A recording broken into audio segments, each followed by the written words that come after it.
Hey traders, Raghee here, and one of the questions that I get right now pretty frequently, and I totally get it, is are we going to keep buying the dip? And so the real question behind that is, where can we keep buying the dip? And I get this question a lot, whether it's the Charts and Coffee pre-market morning show that we do each and every day, Monday through Friday anyway, 9 to 9:20 a.m. Eastern, right at the Simpler Trading YouTube channel. Whether it's in the Sector Secrets Mastery or the Futures Room or the Options Room, wherever it is, there is a question that comes up, and that is, can we keep buying the dip? And the truth of the matter is yes, but there's a little asterisk. And this is where this comes in. Is the market still structured as an uptrend? So when we get a sell-off like we did Friday and some weakness like we've seen today, Monday, is this still a buyable dip? Let's take a look at the NASDAQ. Again, is this a buyable dip? Well, this hardly actually would be considered a dip because it did not trade into or even to the 34 EMA on the high like we did back in here, like we did back in here. We just are missing this right now. So actually the NAS wasn't a dip. All right, well, what about the Dow? So let's think about the two criteria that we're talking about here. Is this an uptrend? And then therefore, is the weakness a dip? And this is not an uptrend, but this is actually an oversold support level. And we talked about this on the Friday video. So you can check back on Friday's video that I cut, check back on that. But again, in the idea of whether or not this is buy the dip, this particular market is a big no.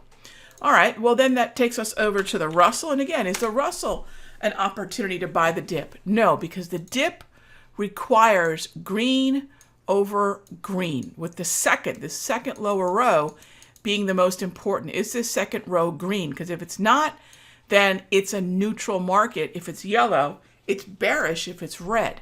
Let's go back to the NAS because I love the way we can crack open an index to better understand where some of the opportunities might be waiting. So if you're a futures trader who also understands the way sectors and stocks behave with the broader index, you see the XLK and say, well, that is a dip. How about XLC? We barely touched that top line of the wave, but that would also be a dip. So when a broader index isn't coming back down, right? So NASDAQ did not get us to a buy the dip, right? Didn't get us there. I'm willing to do it, but it didn't get us there. But take a look. Double green, that absolutely validates that buy the dip. What about XLK? Let's start at the structure of the market. This is so important. So we get to the structure of the market. Is it double green? Absolutely. Where does that take us? Well, there's your dip buy right in here. So that's what we're looking for when we're trying to confirm these things. In this case, we can use XLK, XLC as a proxy, as an alternative to the NASDAQ, since the NASDAQ did not touch that zone.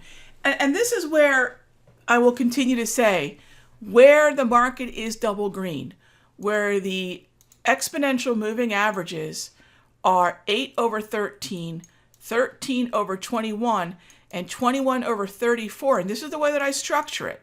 That's why there's two rows, upper row, lower row. As long as we're green over green, this is still an environment where I'll look to, you guessed it, buy the dip. Now remember, the precursor, the part of this that most traders miss, right? This little asterisk that you now know, is the structure is what dictates whether or not this strategy is valid.